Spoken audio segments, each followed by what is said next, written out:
Hello gems, Leah from Red Emerald Yoga. Today I am here with the Antique Anatomy Tarot. This is a deck by Claire Goodchild. This says it's a deck by Claire Goodchild, but this is a fake. So I got duped into buying a counterfeit deck. I was not too happy. I had never seen this deck before and I thought it was cute, and so I ordered it and it was this one.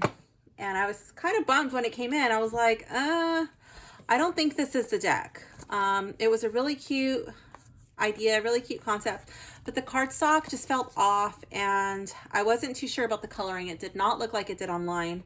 And then of course this little QR code on the back was a major red flag. Now I know on my Pot Tarot, I've been getting quite a few comments of people who have also been duped into buying fake decks. I wasn't going to do like a comparison between these two, but I thought, you know what?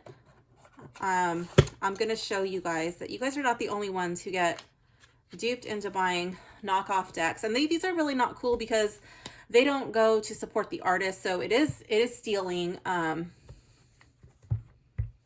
It is counterfeit, so those are criminals. You're supporting criminals.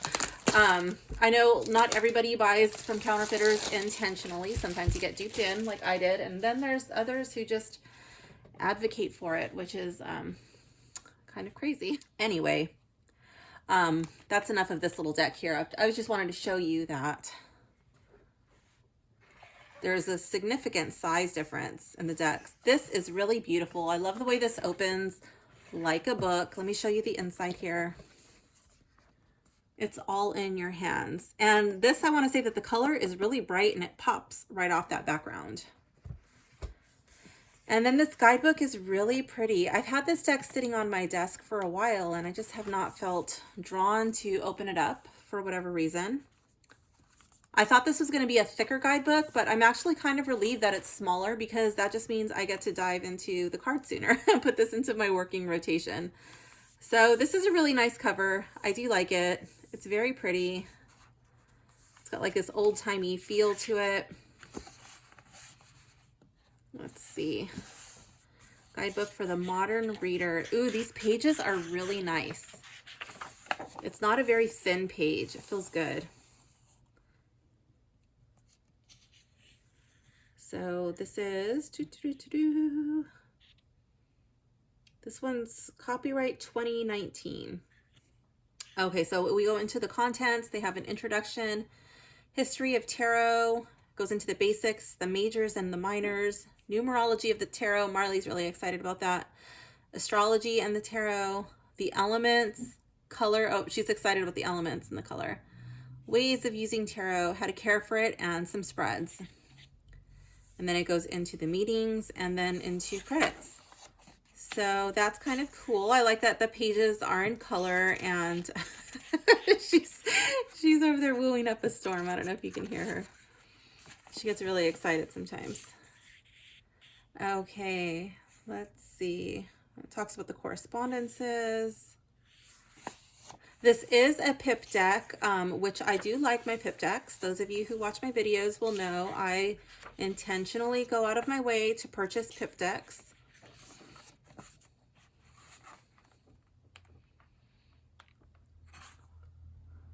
Ooh, they've got some moon cycle spreads. We have a Celtic cross. What was the other one?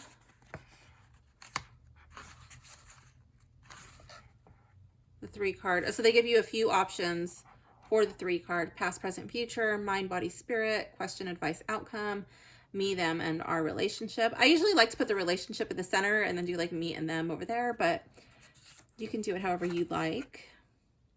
And then a card of the day, 1-card spread, and some samples. So that's cool. Oh, you know what? Let me just go into the majors. So each major, I like that they do 2 on a page. That's kind of cool.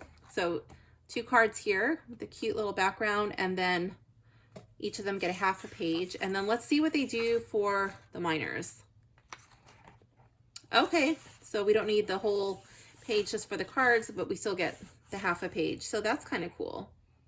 They do keywords, but it does not look like they do uprights and reversed. So you got to make your own. So I would say that this is like pip-ish. Not entirely pip, but it's like pip-ish because they're like, there's some little writing on the cards, but we'll get into that in a minute. Oh, I always forget. Let me just smell the guidebook while it's here. Let's do a quick sniff. Very soft. It just kind of smells like, it reminds me of stationery. Okay, let's get into the cards. I have been wanting to open this deck, but for whatever reason, just have not felt drawn to open it. Okay, so that looks like it's glued in there. That's not going anywhere. And I do like that the thumb holes go all the way down to the bottom, so it doesn't make it awkward to try to take it out. I'm just gonna put these back in there. Let's see. I like to keep my backs up. So yeah, I probably would have liked to have a ribbon in there. One thing I don't like right off the bat is that the cards kind of extend a little bit higher than this box right here. So the cards might move around. So I don't know if I would keep them in this beautiful box. I don't know. We'll have to see how they lay after. But that is gorgeous. Let's see. So these don't have any gilding on the side. I do like that the paper is antique looking. Kind of gives it like a little rustic look. I think this is a little bit of damage from that band right here. I don't know if that's going to show, but it's a little bit lifted.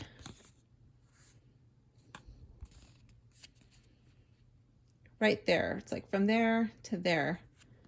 It's a little bit lifted, but the edging, the design of the card is intentional to make it look old and rustic. So I don't think that'll be too big of an issue, but it does look like the cards were cut this way. So this side is really flat and smooth, and then it does kind of lift up over here on the edge. It's not hard and uncomfortable. With use, that'll probably even out, soften up a bit, but that is noticeable. So I'm telling you that it's there. And then we have a nice round corner. Let me just show you the color difference in the backs, because I've never held these up side by side, obviously, since I just opened up the deck. So this one is much more faded than the authentic deck. This one's like a deep earthy brown, and this one's like a really light, almost creamy pinkish to it. This one looks very faded. And let me just go to that same card there. What is that? The blades. And just so you can see the color difference. So this one's a lot darker, and the lines kind of run together. You kind of lose some of the detail. It's not a lot, but there is a color difference in the fake and the authentic version. You can see it more so with this one. In the handles, and also in the leaves. So I'm not going to do like a full-on comparison between these two, but yeah, there is differences in color. Obviously, there's the size difference.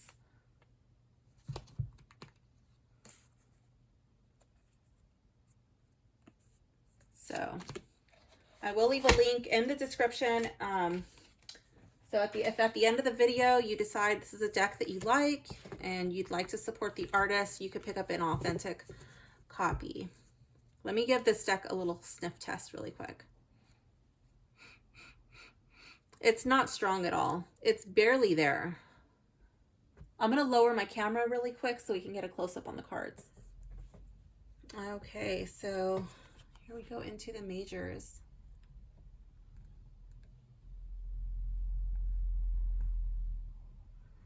The Fool, and just the leg kind of reminds me of taking that first step. That's cool. The Magician. Oh my gosh. There are 33 vertebrae in the spine, which is, you can see the ties to the Magician. And then the spine is bent in such a way that it looks like that figure 8 shape right there, that infinity symbol. That's cool.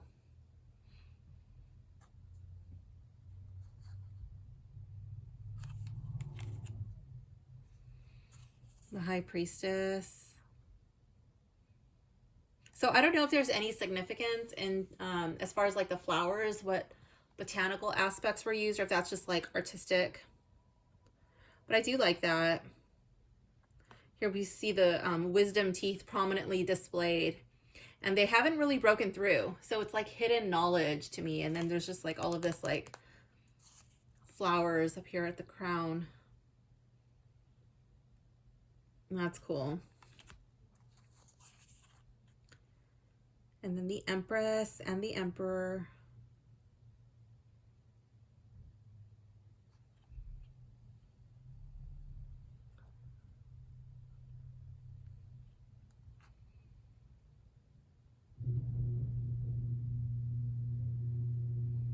So here we have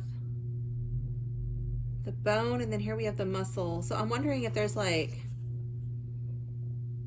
a significance to that. Maybe the Emperor is like strength, and she's more of like the foundation. I'm not too sure really. I have to spend time with this deck and really see how it correlates with the guidebook and what the artist's interpretation of it was. The Hierophant. Okay, it looks like that triple cross. I can see that. And then the Lovers, we have the heart. Okay. Normally I get more of an association with decision making, balancing the yin and the yang energies, but this time I do feel more like this would be okay.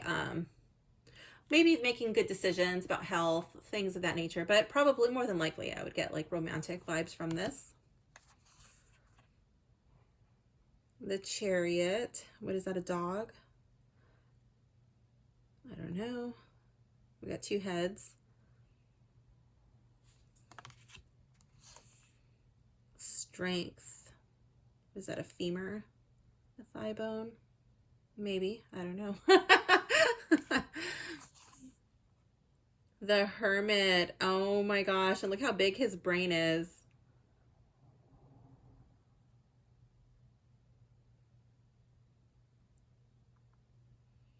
It's a big skull, and he's got his light there. The Wheel of Fortune. So I'm looking at these little things. I don't know what they all are, but here it's like love potion.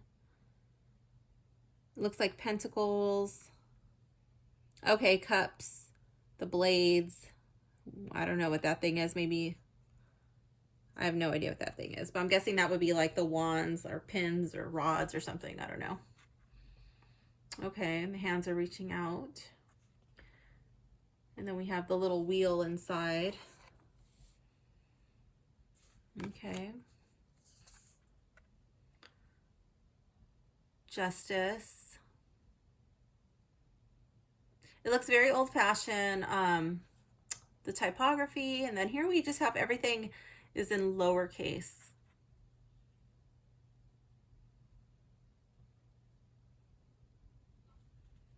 Like a reference manual.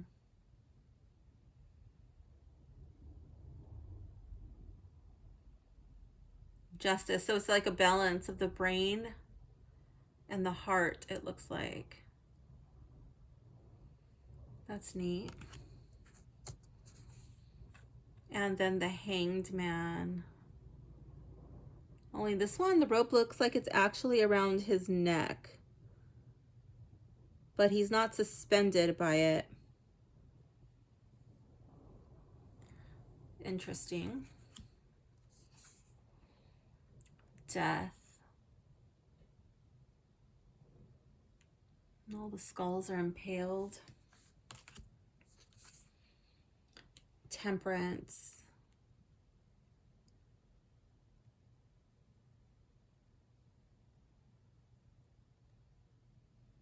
I can see that like bringing a balance, having restraint between your thoughts and your actions. With the hands there with the flowers.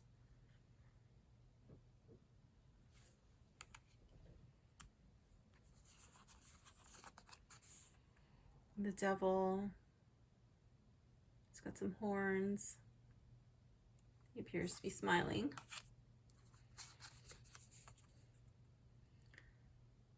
The Tower. Just a pile of skulls. See that, like the people left in your wake, like in your aftermath of destruction, like how many people were affected.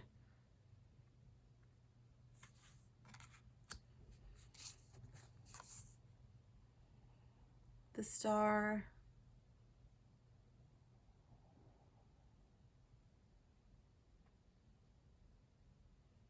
Instead of stars, they're like little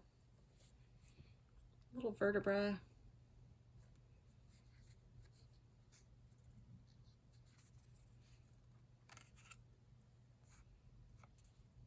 The Moon. And the Sun. Okay, so we got the back of the head and the front. Judgment. I don't speak Latin. I don't know what that says, but it might say so in the book. I kind of like the Judgment card. It's rising up from his coffin. And then the World.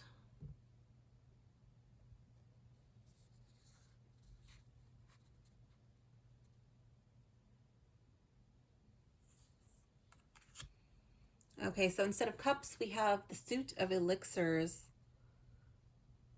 Love potion number 1.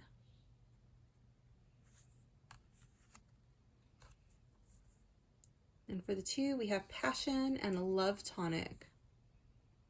Yarrow.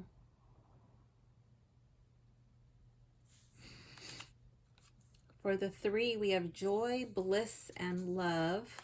Okay. I think the flowers really pop. I like that. I like these pinks and purples. For the 4, we have cyanide, heroin, morphine, and arsenic. Ooh.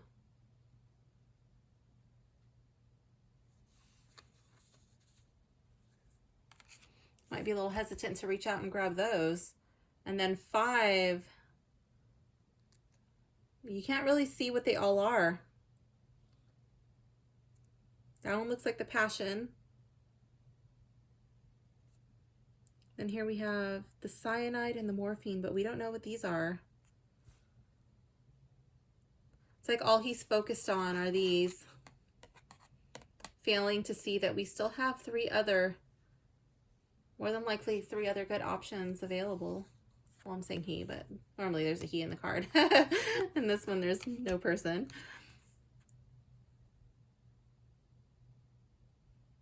We don't know what these are. I can't really read that. Harmony, comfort, uncovering secrets, past life regression, rekindling love. Ooh.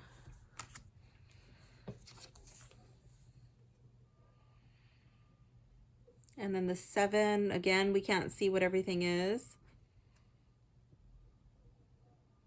What is that? I'm trying to read it. Just says, take 1, do not mix. Oh, okay, so it looks like the foot, the chest, the brain, the head, the hand, the heart. We don't know what the other one is. Interesting. And the 8, wake up, the void, soul journey, aura cleanse, let go and despair. The 9, wish, bliss brew, joy elixir, love potion. I can't really make that out. I don't really think you're supposed to make all of this stuff out. I'm just excited and trying to see what they wrote down. Wisdom, harmony, calming passion, happiness, dream, love for the 10. Ooh, the page, eternal youth. Okay. You got that youthful, the big head. You know, the kids haven't really grown into their heads yet. So I can see the association of like the childlike qualities. And then the Knight, fertility. Okay.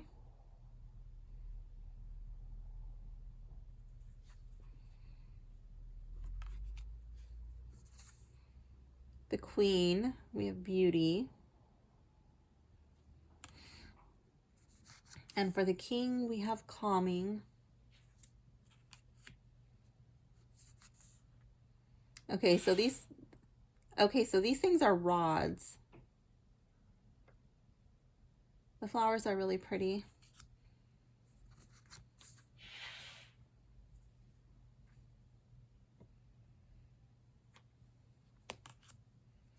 I like all the detail.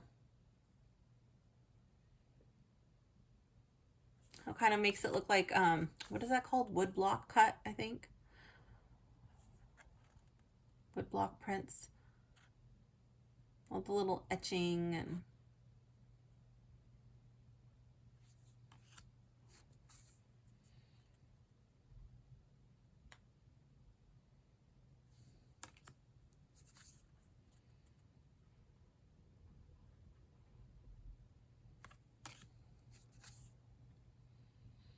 one thing that's interesting is because of the words on the cards and the backs, you will be able to do reversals with this deck if you choose to do reversals in your readings.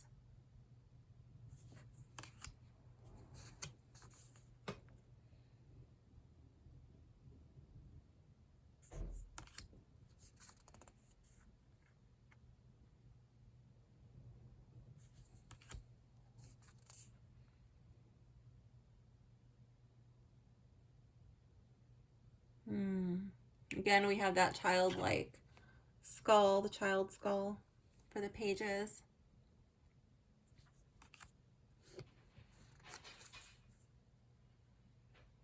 So I originally got this deck because I wanted it to be an October deck.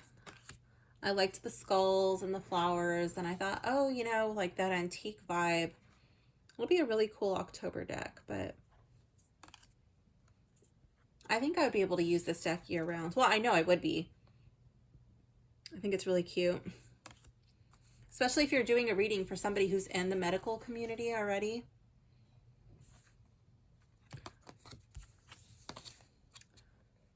So that's an interesting little spot. So they're not all cookie cutter the same. I don't know if that's intentional or not, because for the most part, they kind of look all the same, the card backs. But I actually like that spot because it makes it look like it's not so cookie cutter.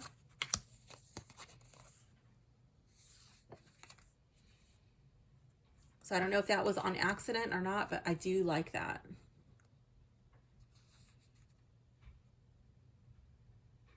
Ooh, I like this one. The 2 of coins. Like I can see like your heart is being pulled in 2 directions.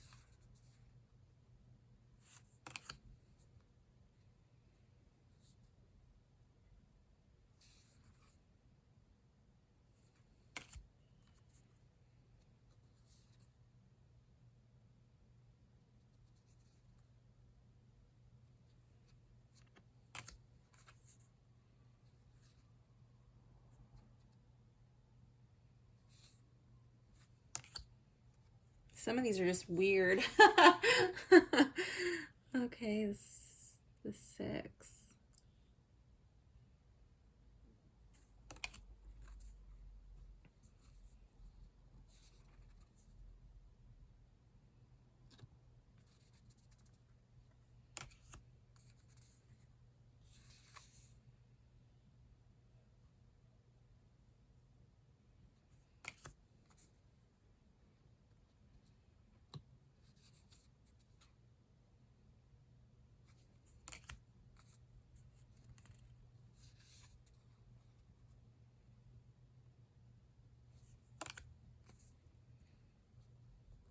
I really like these pages.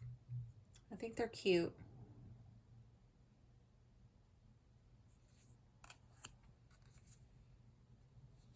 The way that they have these, they kind of are set up so they look like old-fashioned portraits. Those circle frames.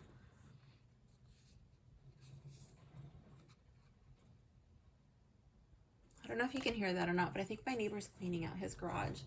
So if you hear a bunch of noises, that's what they're doing.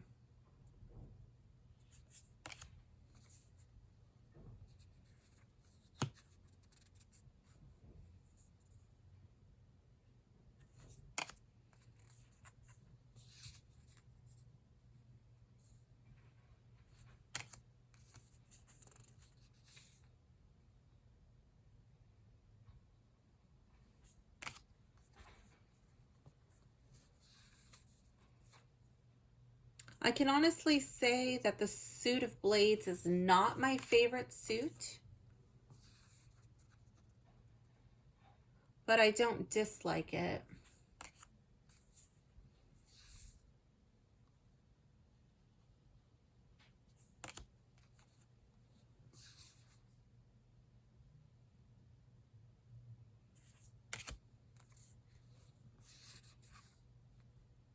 I know some people really don't like pip decks, but for me, even though it doesn't really seem like it would, but it kind of opens up just like a whole slew of new interpretations because you're not bound by the photos that are on the pictures. The photos that are on the cards. The photos are pictures. Like in the Rider-Waite, you know, it kind of like draws you to what's going on in the image, and sometimes the meaning is not always so clear. So it's a little sometimes it's a little easier to read and make sense of it. But it'll be interesting to see how this deck reads.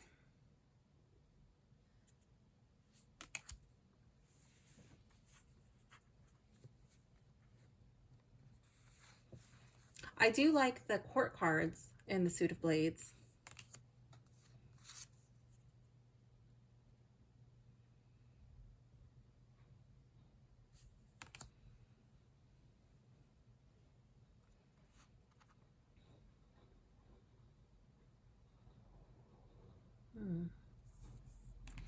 Some of these, I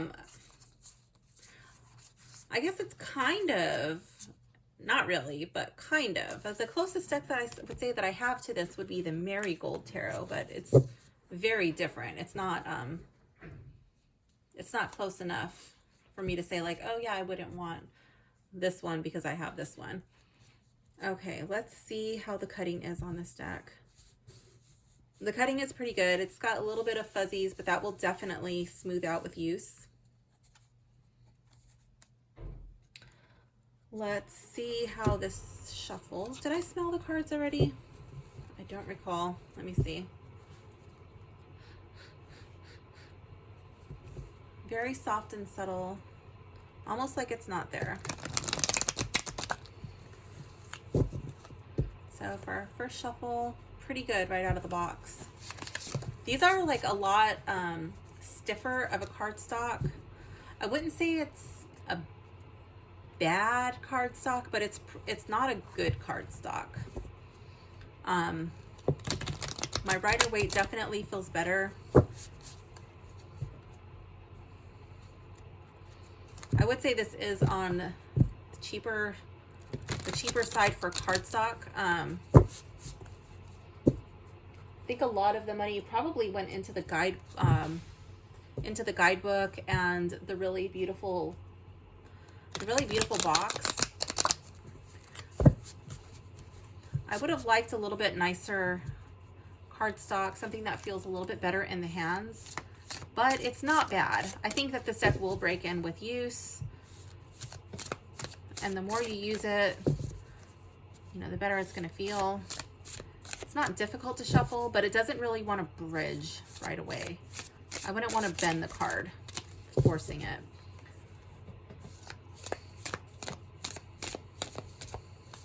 Okay, so let's talk about the font size and the readability in the cards as well as the guidebook.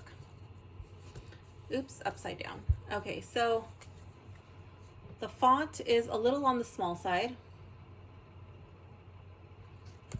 on the card. Let's get the guidebook.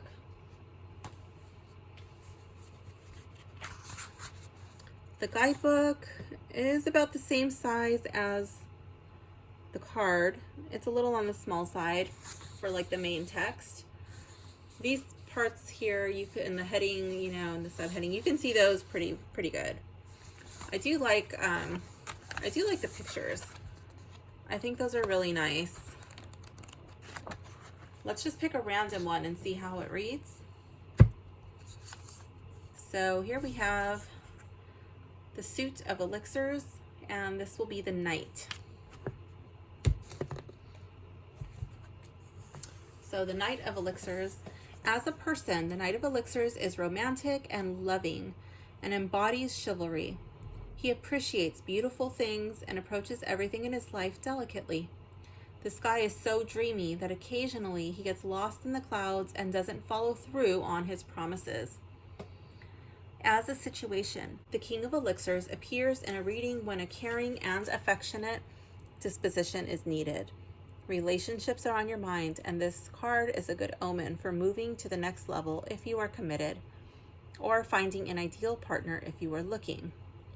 The key words are romantic, chivalrous, delicate, and affectionate. Okay, so these are short and sweet.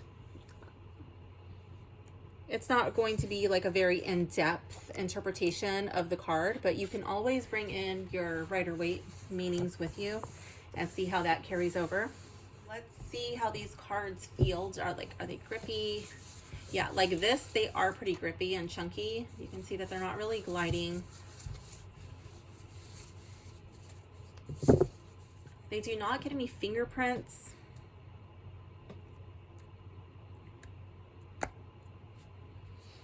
And the glare is not bad. It's just a little bit of a sheen. It's not going to be too bad if you're doing photo readings. I'm really trying to glare it out completely, but it's not doing like a whiteout. Do these cards have a cohesive theme? Yes, I think they do. They've all got this like human anatomy, a little bit of a spooky, creepy vibe, very vintage, Victorian feel to it. A little gothic.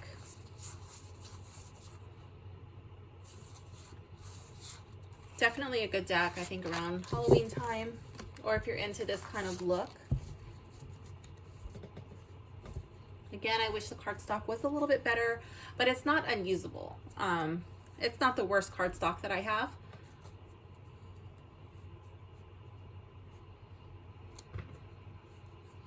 Is this deck for newbies? Probably not.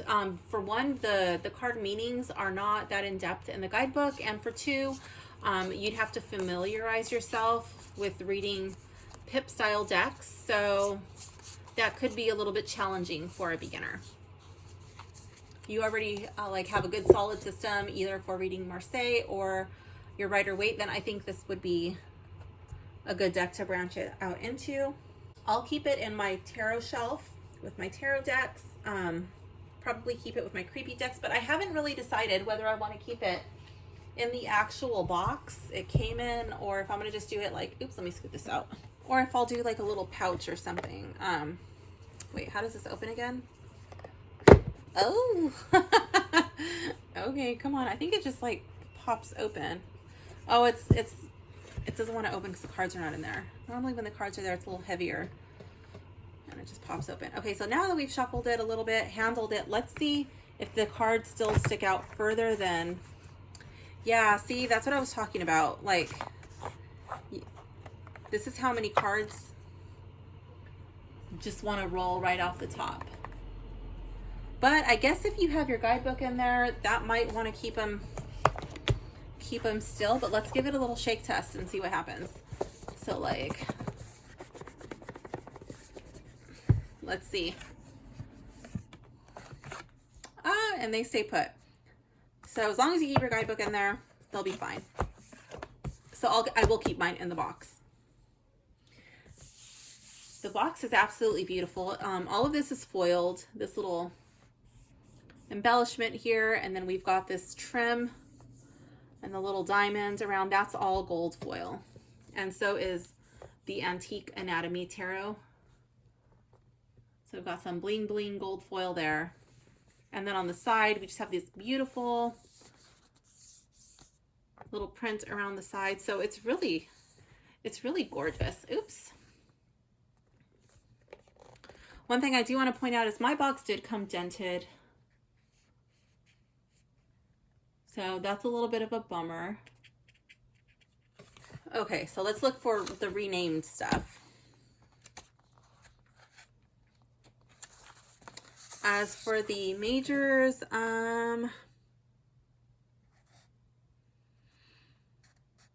no, the majors have no renamed cards.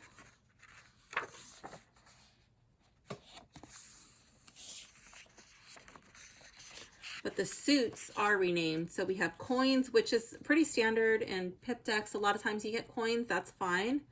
But the blades are easy to understand because it's like a sword blade, you know, so that's easy to understand. The rods, sometimes you get that in a pip deck. Sometimes you get that in a tarot deck. Same thing with the coins too.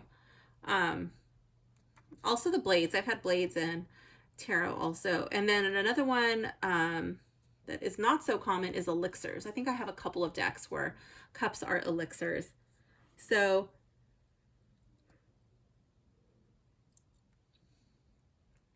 that's fine. They're pretty easy to make sense of.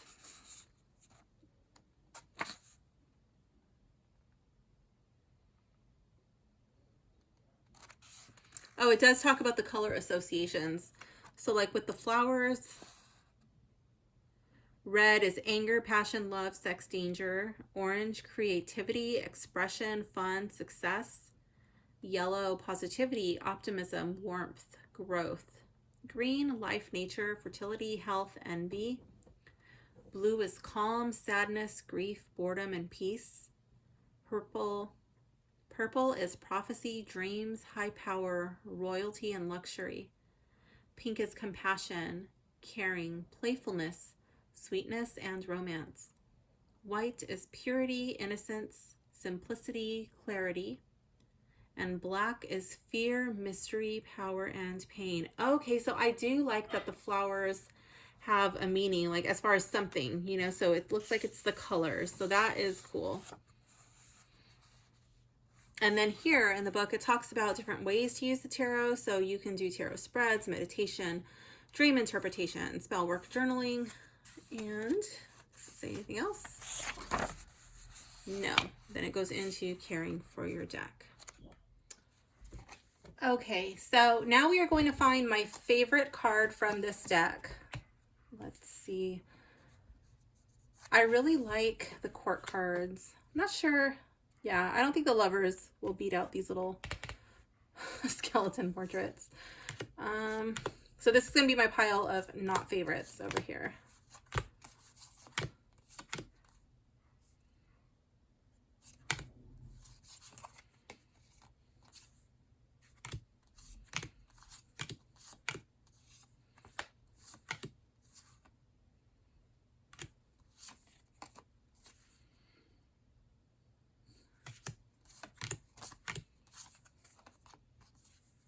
That's beautiful.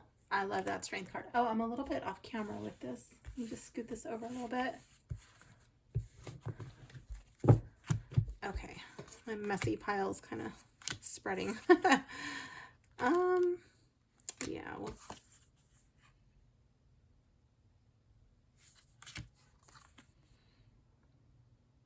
I like that. Temperance.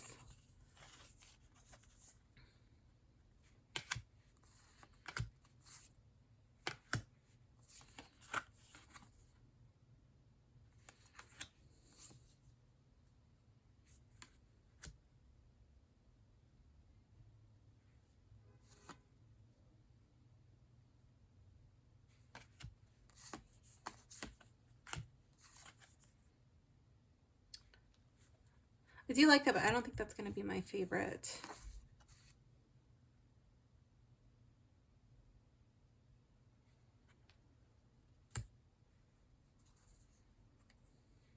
The Hangman's a little too creepy to be my favorite. I do like this one. I like the Queen of Rods. That's cute. Eternal Youth. Judgment. I don't know. Judgment's really cute.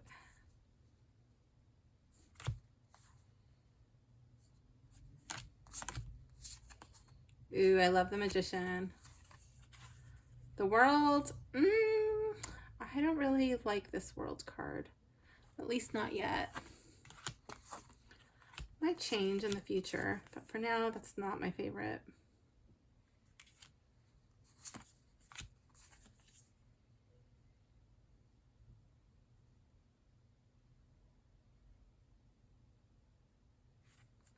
I like that, but it's not going to be my favorite. I love this Tower card. The Empress. It's cute, but it's not my favorite.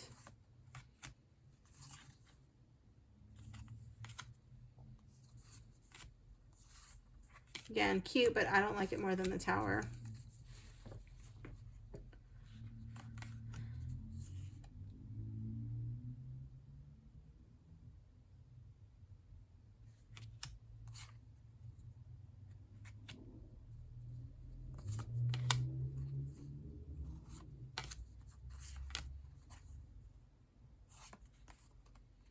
I do like Justice. Like the balance between, oops, it's upside down. The balance between the brain and the heart. But it's not going to beat out the Tower, that's for sure. Same with the Knight. I like it, but it's just not going to beat out that Tower card. Chariot. I like the Fool. But again, I really like all of these skulls. It's like little skull tower. Oh, the High Priestess with the wisdom teeth. Oh, I like that too. Okay, let's see. I actually went to school to be a dental assistant, believe it or not. I was top of my class. I loved it. I didn't know if I wanted to be a dentist or a hygienist. I was going to use the dental assisting to further my education. Long story short, the school was a highly toxic environment. I ended up with like massive joint problems. Pretty much every joint in my body. Sent me on a complete detour for life path. Ended up doing like a massive lifestyle shift, and my life was completely different because of it. So I did not pursue the dental field.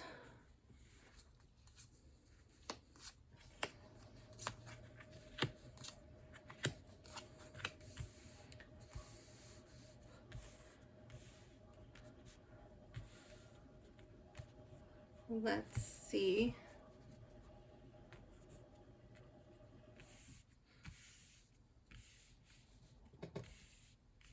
Okay, let's find our favorite.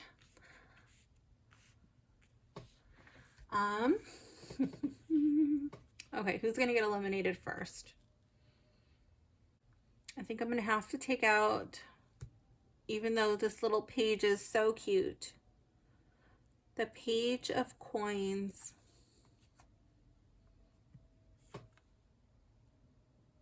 And the Queen of Rods. I do like this Temperance card, but I don't think it's cuter than... Oh, I didn't even put that one in there. But I like the High Priestess more, and I definitely love the Tower more than this one, and the Magician. And Judgment. So Temperance is going to have to go.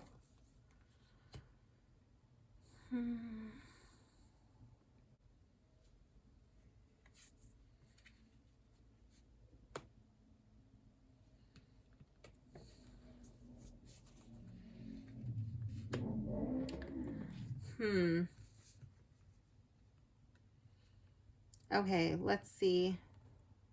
Out of these two tonics here, I think I like the Beauty one better. And then let's see if we can narrow this one down. The Eternal, oh, but Eternal Youth, and it's the Child Skull. Oh, I I like that one because like it literally is eternal with it being a skeleton there. That's a little bit morbid, but I do like the irony there. Let's see.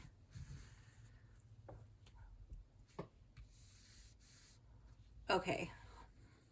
I think I'm gonna have to take out the queen. I don't like the court cards as much as I thought I did. I do like them, but it's not gonna be in the final.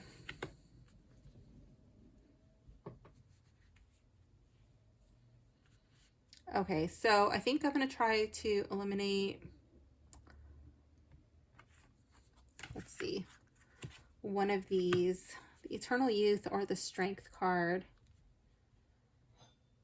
Oh my goodness.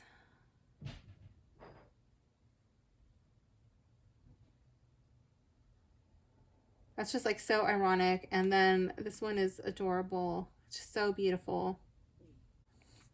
I actually don't know. Let's see.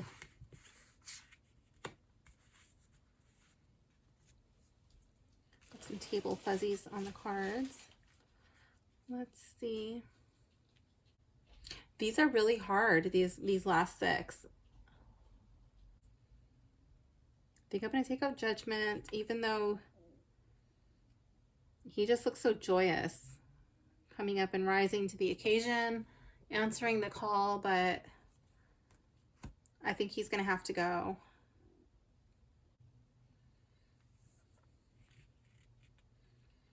I'm weeding them out on the bottom row because it's too difficult to do with all six, looking at all six. So, I don't know.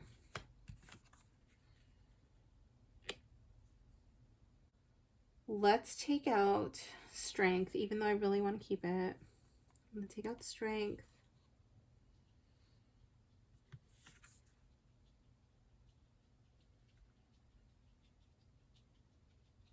I'm going to take out the Tower reluctantly.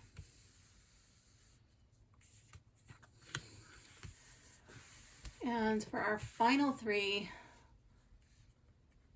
the Magician, the High Priestess, and the Page of Elixirs.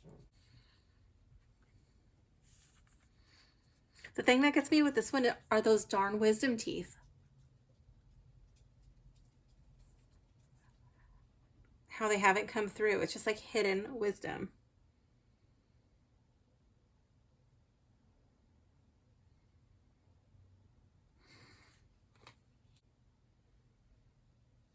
This one, I love the image. I love the imagery here. The whole theme is just like perfect. But with this one, with like the little bit of muscle exposed, it's like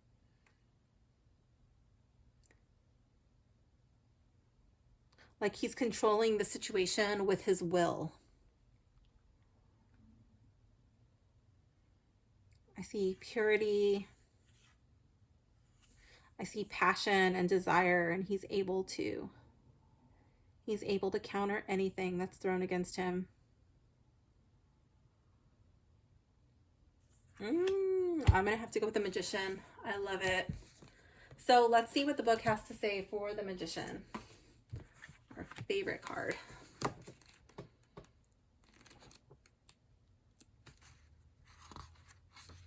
Okay, so it says numerology 1. Astrological correspondence is Mercury. So the element is air, and then it says earth, fire, and water also present as supporting energies. Companion cards are Wheel of Fortune and the Sun. The keywords are manifesting, focused energy, spiritual power, problem solving, and determination. And then the definition of this card by the book is a spark of genius comes into play with the second card of the major arcana, the Magician. What idea are you ready to reach out and grab? All the skills you need to bring a project to life already exist inside you, and now is the time to dig deep in order to manifest them. The Magician card is the first of the bridges between the spirit realm and the physical realm. and its energy encourages you to become the architect of your own life. It is especially important to approach situations and goals with a creative flair while you have the support of the universe. When this card appears, be prepared to channel confidence so you can accomplish greatness beyond your wildest dreams. I love it. That is awesome. I wish that it would have spoken about the vertebra here and the infinity symbol, but that's okay. Again, I don't feel like this should be a beginner deck anyway, so I feel like you should already bring in your own knowledge from the Rider-Waite. And you'll be able to pick up little things here and there. There's not much, honestly, in this deck, but there is a little bit of stuff hidden here and there. So, oh yeah, okay, that's what I was looking for. Colors. So here I said I saw passion and desires. So they do talk about the passion with red, and then with the white, I saw innocence, purity, or something like that. So here it says purity, innocence. So yeah, and then they also have green. They talk about green, fertility. Yeah, I didn't consider that, but life, nature, fertility, health. So, okay, very cool. So that's how the Magician reads. Okay, so we're going to do a sample reading. We're going to be doing the 3-card spread, and we'll be looking at the relationship spread. So we'll do it the way that they have it set up, even though I said earlier that I like to do the relationship card in the center, and then I like to do me and then the other person over here. We're going to do it the way that the book has it set up. So it'll be me, them, and then our relationship. So this is just going to be a sample reading, like a make-believe reading for a make-believe person. So looking at the energy between these make-believe people, let's see. So we can just get an idea of how these cards read. So we're going to call them Jane and Tom. This is not a real couple. This is just a made-up couple. So we'll be looking at the energy of Jane and Tom and seeing how their relationship is looking.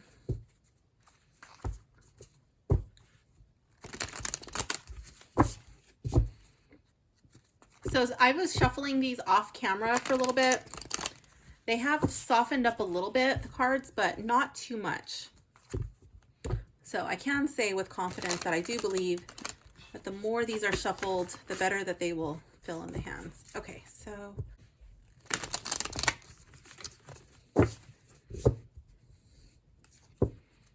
so this is going to be for Jane. I believe I said his name was going to be Tom. And this is for their relationship.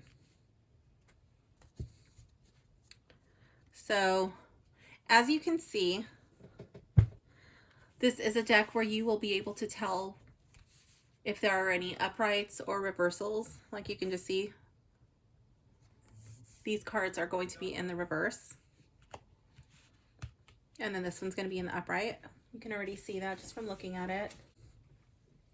Okay, so let's take a look at Jane. So Jane, we have the suit of elixirs, and we have the 9 of elixirs in the reverse. So with this card, I would say in this relationship right now, Jane is not happy with the way that things are going. So let's take a look at Tom. We also have the suit of elixirs, which I would expect to see usually in a relationship reading, because the elixirs, those are like cups, so that is the emotional suit. So here we have the 5 of elixirs in the reverse. So normally I would see this as like Tom coming out, kind of coming out of this negative space. I usually call the 5 of cups kind of like a pity party card. And I can see Tom starting to come out of that. So Tom may have been in a dark place, but he's starting to come around. Sometimes what happens is when you're in this place, you can drag other people down. So Jane's just like had enough. She might just be burned out. Just like, you know what? I want to be happy. And Tom is just taking so long to get over whatever whatever's going on over here. So let's take a look at the energy between them. So here we have the 6 of coins. So I see this like, I see this card like an equal exchange of energy. What's going on between them? I feel like they're both working on the relationship. They're both trying to make it better. Normally, I don't like to do 3-card readings. I do them on occasion, but I usually like to go deeper. But we are doing the spread from the book. So I can say like, okay, Jane's not happy. Tom's coming out of this, and they're both working on the relationship. They're both putting in an equal amount of energy to make things better. So let's go ahead and read from the guidebook and see how my interpretation, just right out of the box without familiarizing myself with this deck, how it relates to the artist's intention for this deck. So let's see. Okay, so for the 9 of elixirs, this card says, and again, this deck does not do reversals. I do. So it would be like an internalized version of this, or the opposite. Usually, your wishes have the very real ability to come true when the 9 of elixirs is present. So think about what you want most and focus your energy on that. Material and spiritual matters are intertwined in a very positive way. So I would see that like material and spiritual matters, things are not looking so positive right now. Okay. Back to the book. And this promotes a feeling of satisfaction in your life. I would say Jane is very dissatisfied. Take this opportunity to indulge in the finer things in life. Don't just get too wrapped up and drift into gluttony. Keywords for this card are contentment, gratification, good luck, and satisfaction. So I would say that my interpretation is pretty spot on for that card. Here with the 5 of elixirs, I keep wanting to say cups. The 5 of elixirs is a card of unbelievable sadness and grief. And now Tom's card is in the reverse, so he's coming out of that, okay? You have experienced a loss in your life, and it feels as though you will never be happy again, but you will. How you choose to deal with this pain determines how quickly you can move on. The 5 of elixirs can also mean that old wounds are bubbling to the surface and holding you back. You are so focused on what has happened in the past that you can't see all the positives that are flourishing in your life. But I feel like Tom is starting to notice that. He is starting to notice, you know, that even though he went through this big loss, there's still a lot to look forward to. And you know what? Now that I'm looking at this reading, I'm thinking, what if they both went through a loss? What if they both lost something? She's still unhappy and Tom's starting to come out of it. Maybe that's what this suit of coins is all about. Like they both, yeah, there's like an equal energy of loss, an equal energy of giving, of taking. I don't know, we'll come back to that. The keywords for this card in the upright are loss, despair, grief, negativity, a devastating blow, and old wounds. Okay, so I see Tom is coming out of that. Still the kind of there, but like he's on the road to recovery. Doesn't mean that it'll make it like it never happened, but he's on the path of being able to deal with his losses. Okay, so for the 6 of coins, take a penny, leave a penny is the essence of the 6 of coins. If you are in need, someone will give you what is lacking. If someone else is in need, it is up to you to do the giving. There are lessons to be learned from the extreme greed of the 4 of coins and the extreme poverty of the 5 of coins. The 6 of coins is also about receiving money that you are owed. This can be from expected sources, perhaps an outstanding invoice, or from unexpected places. Maybe you've been overpaying your electric bill and are sent a refund. Keywords are generosity, sharing, charity, gratitude, blessings, and bonus. I'm really drawn to where it says give a penny, take a penny. I feel like something was taken from the both of them. But their blessings are still there. maybe from unexpected places. They might, again, these are made up people, so yeah, unexpected resources, but I feel like the loss was felt by both of them. He's choosing to move forward. She's still drowning in her pain and her sorrow. And I feel like there's equal opportunities available to both of them to move forward. The ball, or the coin, is literally in each of their courts, and they have the option to decide how to move forward from here. Okay. It's all right. I should have given them more of a backstory, but I wasn't really too sure. Okay. So I do like that. So that's how this deck reads right out of the box without me being familiar with it. I do feel like I won't have to spend too much time getting to know the guidebook. It does seem to follow the interpretations that I'm familiar with, but just like in a more condensed version. But some of them, like, they give a little bit more insight too, like they give a penny, take a penny. That was cool. I like that. So let's see, let's stick these back in the box. I really like this natural cardboard here. It feels really good. It's like craft paper. At least I think it is. Okay, so let's stick the guidebook in there, and I will stick this in my box to become familiar with it in time. All right, so that concludes today's review of the Antique Anatomy Tarot by Claire Goodchild. I will leave a link to an authentic copy in the description if this is a deck that you would like to get your hands on. Thank you for hanging out with me, and I will see you soon. Bye for now, gems.